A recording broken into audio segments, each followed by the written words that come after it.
Don't judge me for this behind the scenes. It's in a rush. I've tried it before. I ramble and I ramble and I ramble. I'm rambling now. But this is going to be fast paced. I'm not going to dwell on anything. This is how I do my videos, and if you don't like it, tough. You know, I'm frustrated, basically because I've done an entire behind the scenes just now. I watched it back and it was terrible. So if you think this is terrible, you should have seen the first one. Here we go, this is the behind the scenes. Let's get into it. Well, here you go, you wanted it, and here it is. This is all my figures that I have. That's Armando Estrada, that acts as me. Here are the women figures I've got, Charlotte, AJ, Maria there. There's Seth Rollins, Dean Ambrose. Was a Shield Dean Ambrose, but just taped him up, and they're the custom Young Bucks. I'll go through all the customs later. There's Cody Rhodes, but he's actually Finn Balor at the moment now. A couple of Chris Jerichos there. I actually bought a lot of figures in bulk on eBay, and you know, I've just collected them over the years, like I said in the Q&A, just like since 2007, and there's a couple more. Who's that fella in the grey shorts? It's either Brian Pillman or somebody, I'm not sure. But there you go, a lot of wear and tear to the figures, and here you see the figures in the crowd. A lot of these are ones that are basically broken, that's why they're all taped up. I've had for a while, and they're all taped up there. There you see CM Punk. And again, there's more. Yep, here are the ones that I keep in a separate box. I don't like to damage these figures. I sort of consider these more sort of valued to me personally. You can see the elites there that I paid a lot of money for, so I want to keep them in good condition. And there's that broken Sting jacket that has a couple people irked apparently, but I don't care. There you see the rest of them, and well, look at this, just mangled mess. You can see the Undertaker head, that's from the Commissioner figure that I took off, and there's the Boogeyman's head, that's what I'm using for Fawn. Again, here's more figures. I know it's not the most riveting thing to hear me commentate in the world, but nevertheless, there you go. There's more figures, more and more. And there you can see Alberto Del Rio. Haven't seen him in a while. A lot of figures there. There's Chris Benoit without his head. Put it on a different figure. And again, some of these figures may return. After all, I said I was going to do a metal sort of based NXT kind of show, so might do that. Here's some more figures. A couple more. And there are more figures that I've got, but I'm waiting to debut them. So you won't see them until I debut them, you know, keeping a little couple of surprises there. Here are all the weapons I've got, just in a box. And there's some more, just stuff I've picked up over the years. And you wanted to know about my customs, so here are all my customs. That's it basically at the moment. Obviously there's going to be more, but at the moment there you see the Commissioner. That's an old Undertaker figure. All I've done, taped it up, and that's Batista's head. A lot of people ask if the Batista is the Commissioner.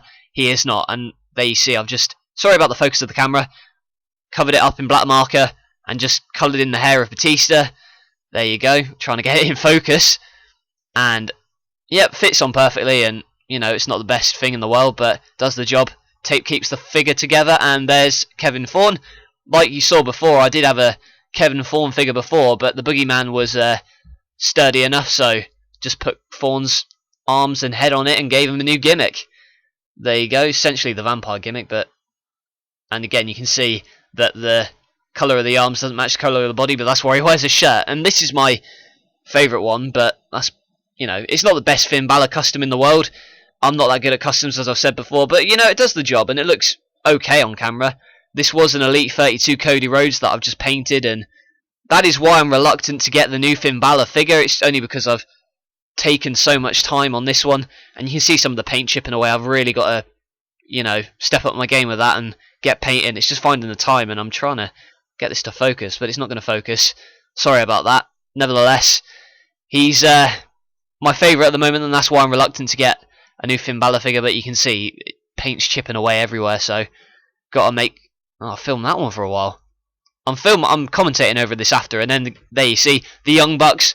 Bought these for quite a good price. These used to be the Rockers. You can see the yellow paint underneath, and I really do need to paint over that, or get some sort of protective paint, because at the moment it's chipping away, and I'm just trying to find the time to repaint over that. And again, it's just, you know, model paint. I don't know really what to describe it as. And the hair is from Matt and Jeff Hardy, some old figures of theirs, and that's just been super glued on. And if we go into Nick Jackson as well, just painted the hair and painted on the face, and the figures are basically the same as the Rockers. All I've done is change the hair and coloured them. So there you go, that's my customs. Here is the arena, this is the stage, no dilly dallying, let's go. This is on a table as you can see, it's on a foosball table. I know I sound patronising, but there you go. This cardboard, boom, right there, covered in paper. There's the WrestleMania logo. Sorry if I'm going a bit too fast, don't want to bore anybody. There's the VHS tapes, that makes up the barricade. Crowd made from useless figures that I've broken over the years because I'm a child and I bash things about like that. So, there you go. Cardboard, just glued, papered, blue tacked, that's the word I'm looking for, blue tacked to the floor there. Here are the mats, these came with Hell in a Cell and they line up along there. Then you come to the ring, custom ring mats, ring apron I should say. That is because this ring did not come with any ring aprons because it came with the Elimination Chamber. That's made from tinfoil, bad choice, it rips easily, don't use tinfoil. But it does make a good shiny silver effect there. And there's my name, as you can see, that's my name on YouTube. Why I picked that as a name, I don't know. Here you see the No Limits Wrestling logo. Could change it in future, could change things up, you never know. And again, the ring ropes, this is bungee cord. You can get it from Amazon or eBay. Bungee cord, basically it comes in different colours. It was red, and I bought blue to suit the theme of NLW. And that's just bungee cord from eBay if you're wondering to change your ring ropes. There are the turnbuckles. I'm going to tape those over when I change the arena. Again, here's my name, and that's just a bit of cardboard taped to the wall. Really fancy stuff, I know, but I'm not a master of architecture. More barricades. There's the ring announcer table. There's the steel steps. Here we come to the main stage. This, SmackDown 2008 kind of style. Bit of cardboard taped to the back there.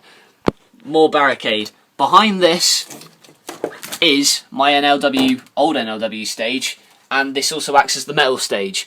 Here you can see the SmackDown 2001 set. Had this for about 10 years, and I've used it when I was playing as a kid, and now I use it for my animations, and it's ideal. But I don't know how easy it is to find it these days. There you see, just paper tape there, and again paper taped at the back. So nothing fancy again, just taped, and more cardboard for the ring ramp. I want to raise it, want to lower this, and add some more stage in there to try and make it look more like an arena, give it more of a realistic feel. Again, that's the cardboard box. That used to be the ramp that used to be along here, and made the arena look smaller. I think this stage setup makes it look bigger, but again, what I want to do is lower this, but keep this the same height, and have a larger stage, you know, like a big event you kind of feel. Right, so here we go. This is the NLW stage that slots in and out depending on when and where I need it. That is just scaffolding, kind of structural stuff. That also came with the SmackDown 2001 set, and that's taped together with green tape. It looks really cheap, and I will change it once I change the arena, like I said, maybe later this year. There you see the NLW logo, and it's just cut out and again just taped together. You really can be more professional than me, kids. If you're watching, there you see all of the tape just taped together, and that's how it's made. So that's my arena. There you go. Let's move on to how I write the shows. This is how I write my episodes. I write the pay-per-views first. For instance, I've got WrestleMania now, and that's going to have the tag team match. It's going to have the world title match. It's going to have Randy Orton vs Batista. Those are just three of the examples. So what I'll do, I'll think, how do I advance the feud between Batista and Randy Orton? And well, Randy Orton was the hardcore champion. Need to get the hardcore title off him. So Sabu, and you can see somewhere, I'm in the wrong place. There we go, Batista returns, Sabu beats Randy Orton, all that. And I've got what order the matches are going to be in and what parts they're going to be in. And then I'll write down the parts, tick off each time where I've got them in Movie Maker, but you'll see that later. So you can see the main event, Bray Wyatt vs Jeff Hardy. The main stuff is written first, like CM Punk vs Seth Rollins, and again, I edit a lot, so a lot of the stuff will be changed. Sometimes I've got people in the match and I just don't have time to do that match, or I think there's not really much point having to that match, so I take them out. But the relevant stuff I stay in, like the steel cage match, because I thought, you know, I want to give something different each week, give something exciting each week. Don't want people debuting all the time, although around WrestleMania time I do tend to do that. Anyway, there you can see how I write my episodes. If you've got any additional questions about how I write them, let me know and I'll try and answer them, but this is just a brief overview of how it's all laid out and how I manage the storylines around the roster. And I don't want the roster getting too overcrowded, otherwise it's hard to give everybody a storyline, keep everybody relevant and keep everybody you know, keep interesting everybody by having them each have a story and then have them interlink. So that's what I do for that. Now we come on to the fun part, or the most frustrating part, depending on what kind of person you are, the animation. Here we go, here we see Dean Ambrose versus Seth Rollins, and you're probably not going to see this in NLW for a while, because it's been done in WWE, and NLW is not WWE, so there's no point in having Vince or Shane McMahon here, because they don't run NLW, I run NLW. So, that's what you think of that. Here's the tripod I use for the entrances. It's a small one so I can get up close-up shots. And my large tripod is right here, and you can see, what brand is it? A Ravelli, or Ravelli. If you really want to know, I'll tell you. That's my tripod, big tripod that I use. Here's the camera that I use. Canon. Where is the name? PowerShot A2300. I know all you're seeing is my hands at the moment, but that's because I'm not very good at filming, but at least I'm not rambling like I was in the last behind the scenes that I did. So, there's Bob's your uncle. Once you've done that, you know, move them.